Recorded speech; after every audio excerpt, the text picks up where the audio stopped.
Oh, wonderful.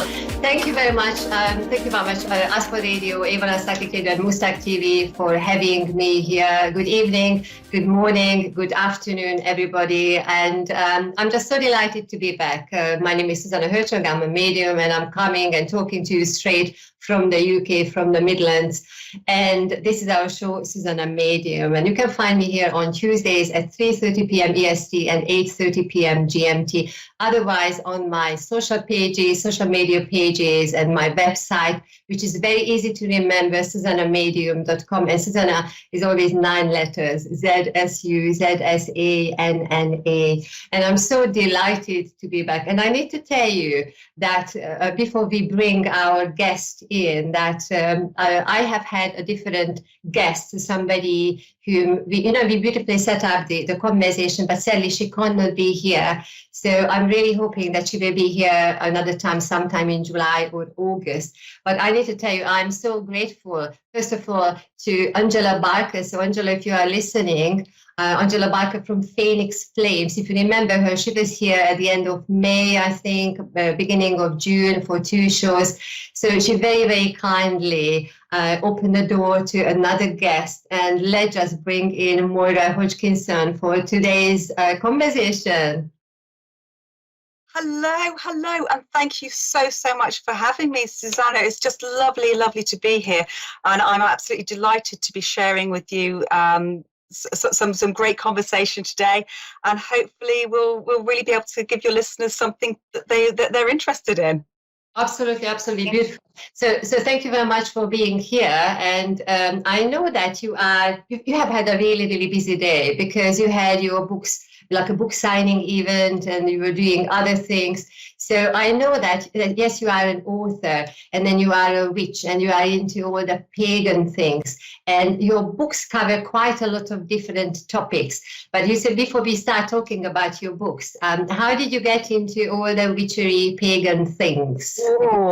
That's the $1 million question. So when I was a little girl, my mum had dozens and dozens of books all over the house, everything from Agatha Christie to John Grisham, alongside Dennis Wheatley, and a book on how to read your fortunes. So this household that we were growing up in was a little bit spiritual anyway.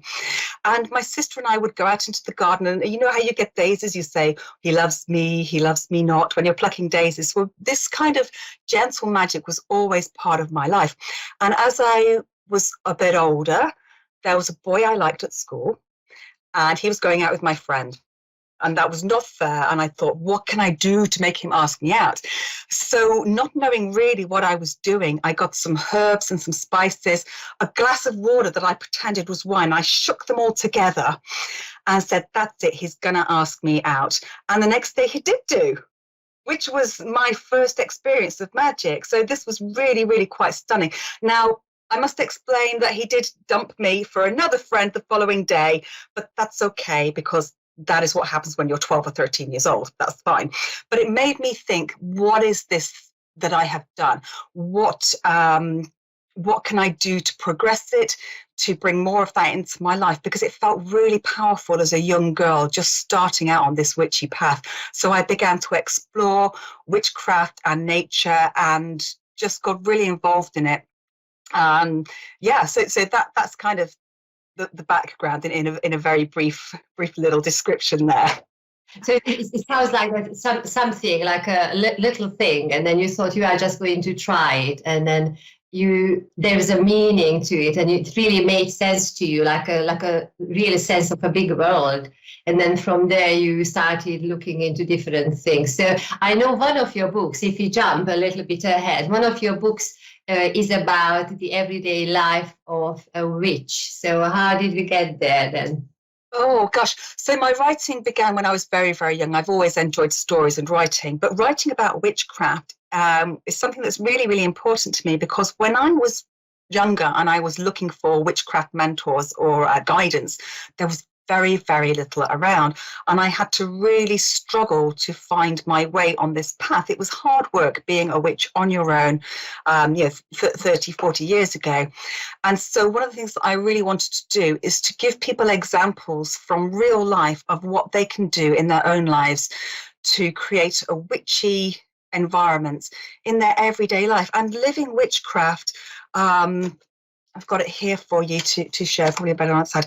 Yeah, living witchcraft is, there we go. Living witchcraft is the journey through the wheel of the year. And it looks at month by month, what do witches do in their everyday life, in their home situations with their families and their friends, to celebrate the life of paganism, the nature, the natural cycles of the world turning around. There are also recipes and spells and rituals in here, and little bits of guidance that will hopefully help people to bring their own magical practice into their daily lives. Witchcraft shouldn't be something that we have to think about. I'll do this on Monday because Monday is the full moon. I may want to spell today to help me. So what can I do today, and how can I incorporate that in with picking the kids up from school, or making sure the housework gets done, or going to work? How can I put that witchcraft into my life? So my premise for writing this book was very much about bringing witchcraft into the home, into the heart, and living with it every day.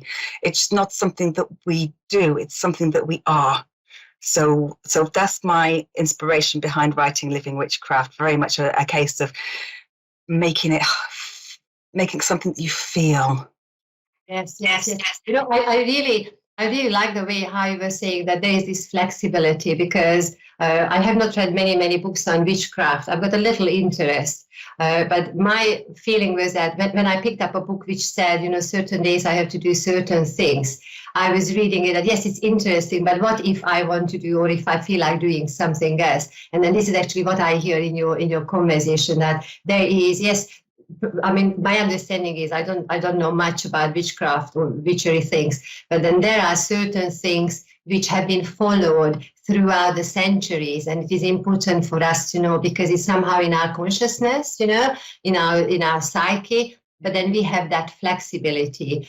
You know, I'm quite curious. So what would you say, you know, that now in 2021, people are really opening to different things, especially if they have not had any conversations or not much interest. But then why would you, or what do you think is really bringing people into looking into witchcraft or witchery things, or learning about traditions, you know? That's a really, really good question, because this year has been so different for everybody across the globe.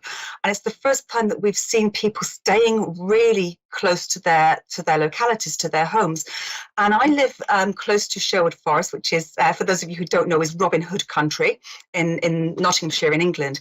And every day I've been out for a walk to my local woodlands, and I'm seeing my neighbours in the area for the first time ever, because of course they're told you can exercise for so long a day. So people are using the local environment, and they're going out into nature. They're taking their dogs with them, they're taking their kids with them, they're meeting people and greeting people that we would normally interact with. We tend to go quite far away from our homes to see our family and friends, and now suddenly people are waking up to the natural environment around them. And I think that deep connection to nature, people noticing a butterfly or a bumblebee, or the way that children go, look at that beautiful rainbow, mummy. This is helping people to open their hearts and their souls up to the natural environment.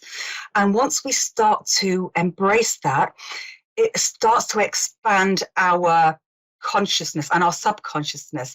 So we're connected with things on a different level. And I think that is one of the key things that has changed over the last 18 months since the beginning of the coronavirus pandemic. People are exploring what is immediately around them. How can I connect to that?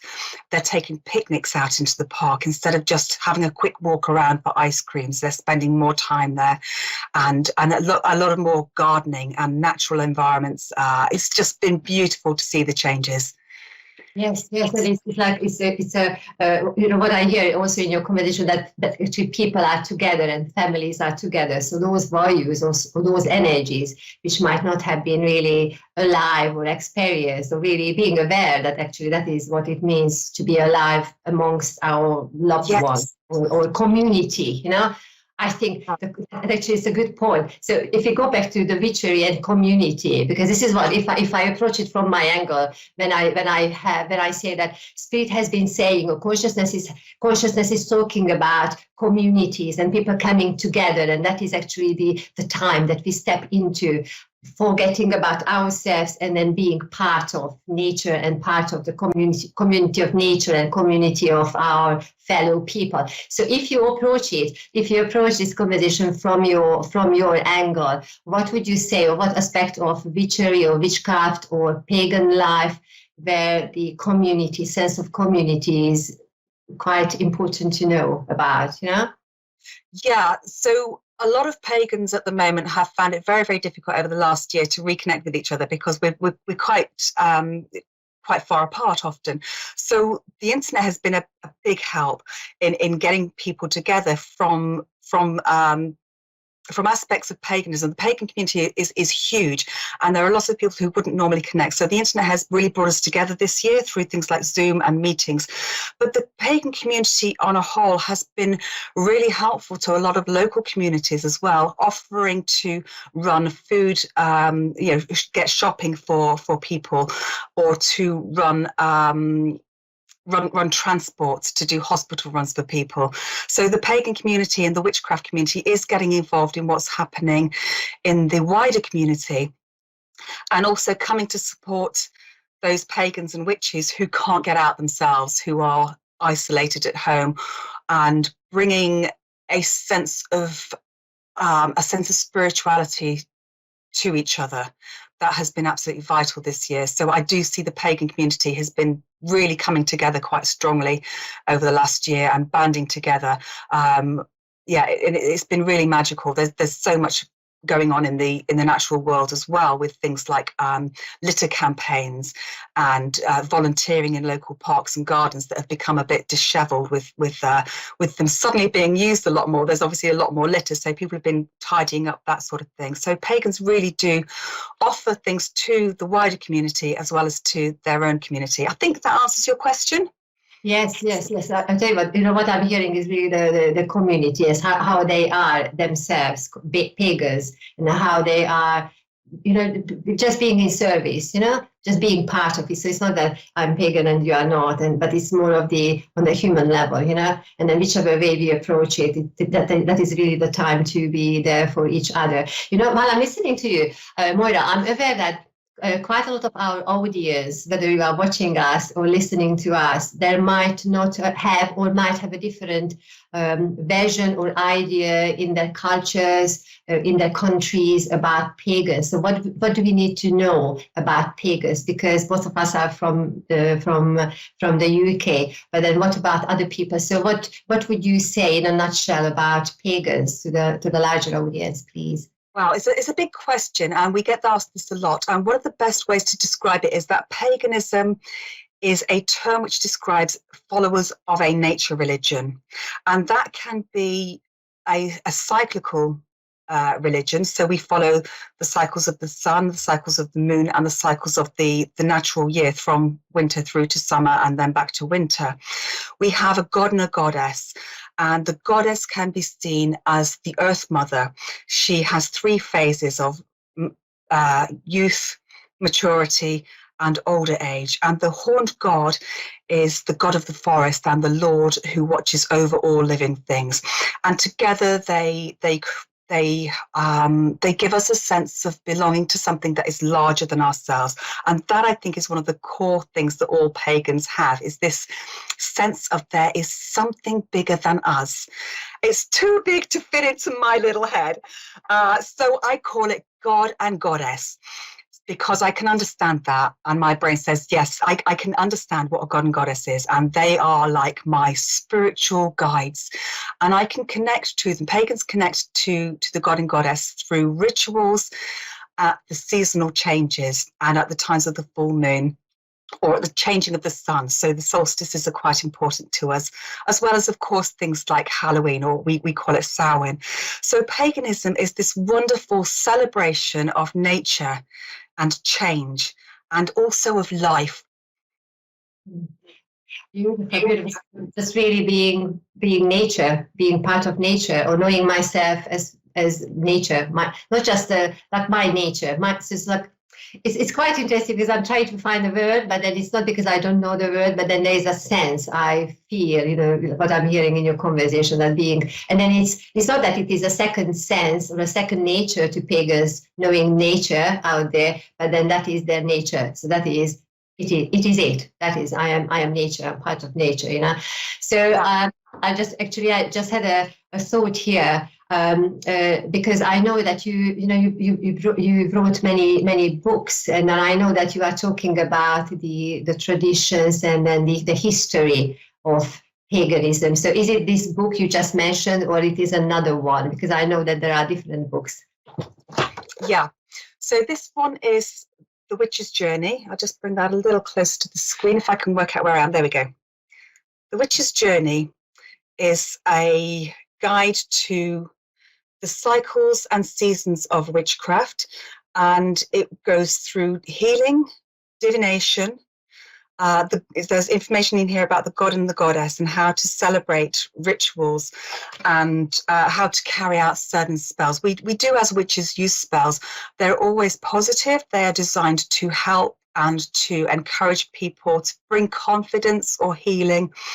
And so there are spells and rituals in there for people to follow. So it's an instructional guide.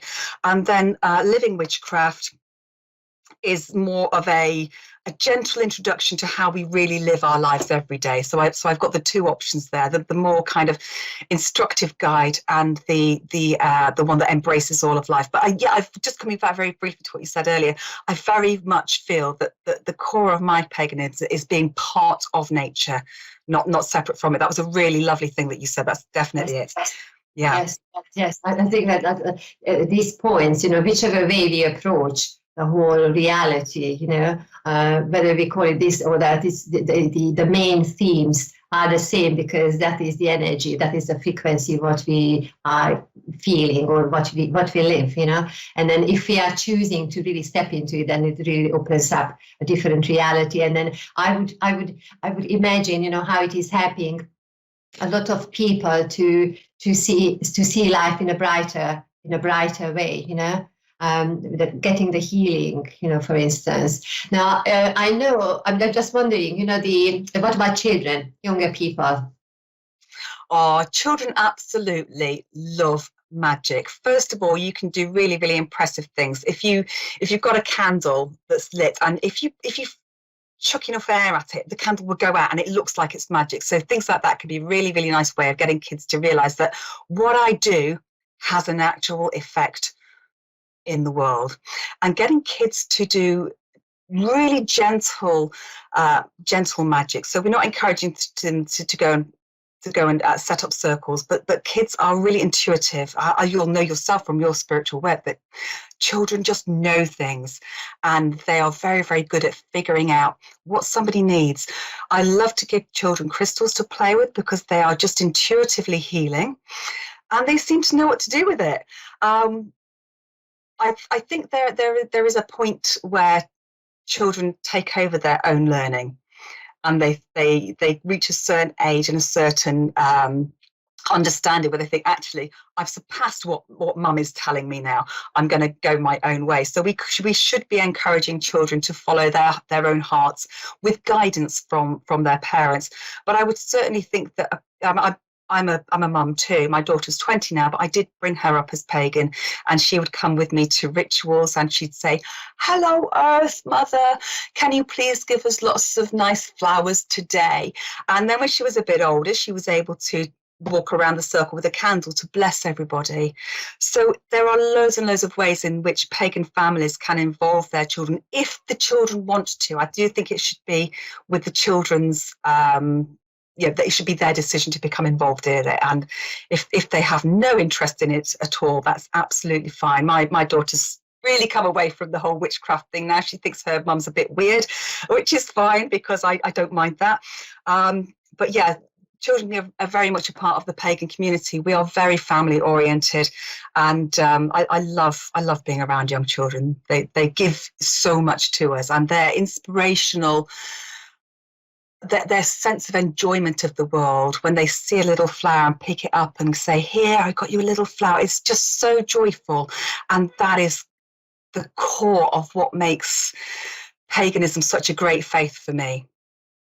It's beautiful. It's absolutely beautiful. You know, it really reminds me of certain what we would say not mainstream schools. You know, the forest schools. For instance, here in the UK, where people go and do things out in the forest, or different clubs, and it's somehow because the children are how they are. That nature is there, and it's very, very unique, that energy, until we teach them something else, and then once we really encourage them being in the environment and just being themselves, being by nature, how they are in nature, then there's just so much they can take away with them, you know. And I feel that, yes, we say that those schools are, or different setups are sort of on the edge of maybe society, or maybe it's a little bit, oh, how would I, or why would I send my child to that school?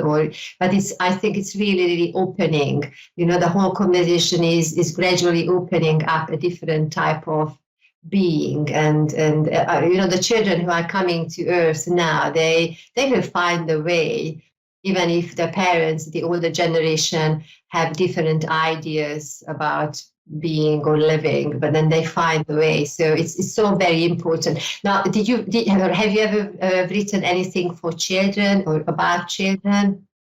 I do write novels as well as the non-fiction, and this is my favorite. This is my first novel for children. I'm going to make this nice and big. I think I need to bring it that way. So this is Katie Hunter and the Magic Star. And Katie Hunter was written for my daughter when she was around 5 or 6 years old. And I made up a story for her at bedtime. I wanted her to have some stories that had real magic, real pagan magic in them, not just the Harry Potter stuff where you click your fingers and something amazing happens. I wanted her to know that magic was really rooted in the real world. And so I made up a story one bedtime, and she said, well, that was great, but what happens tomorrow night? And I thought, I have no idea. So I very quickly, when she went to sleep, I wrote down what I had written and did a little bit more for the next night. By the end of the week, she said, can my friend come round and listen to the story at bedtime? So she came round with a mug of cocoa, and we had blankets times. And by the end of the next week, there were 4 or 5 kids in my lounge, all desperate to hear the next installment of the Katie Hunter story. So it's been updated, and it's been brought up to modern times a little bit. Katie Hunter is 12 years old, and she goes off to live with her aunt and uncle in the countryside, and she's a city girl, so she's not looking forward to it. And when she gets there, her aunt and uncle have an amazing surprise for her, and she also finds a magic star that belongs to a witch, which she doesn't know what that represents. So she's a little bit concerned that there's some sort of adventure or mystery going on. And as the book continues, sure enough, she uncovers the mystery, has a great adventure. And I'm just in love with Katie Hunter. It's like, even for an adult, you know, you want to see what is happening and how the worlds are brought together, you know. And then how I would normally have, like when I see interesting books, that okay, so who would like to have it in my circle, you know? So that's quite Moira, it seems that we've got about 2 minutes. So where can we find you? Your links, please, or the books? Where can we find your books, please? Yeah, wonderful. So thank you very much. So I am Mrs. Appletree Man at Twitter. I am Moira Hodgkinson, author, on Facebook, and all of my books are on Amazon and in most bookstores as well. So just search for me and you'll find me. MoiraHodgkinson.com is my website, and you'll find all of my lovely books. This is my adult novel for about witches. They're all over the internet. So yeah, thank you very much for asking. Beautiful, beautiful. Moira, thank you very much for joining me here and accepting the invitation in such a short notice. You've been just so very, very amazing, you know, so thank you very much. It's such interesting and big topic, delightful. really, you know. So thank you very much. And then for the audience, thanks very much for joining me here. This is our show, Zsuzsanna Medium, and I'm always here on Tuesdays, 3:30 p.m. EST and 8:30 p.m. GMT. And for readings and live readings, find me on my Facebook page, Zsuzsanna Medium. And I'm going to be back next week with another guest. So stay tuned in, be here, and we are sending you lots of love, many, many blessings, and have a gorgeous week. Lots of love. I'm grateful. Thank you. Thank you.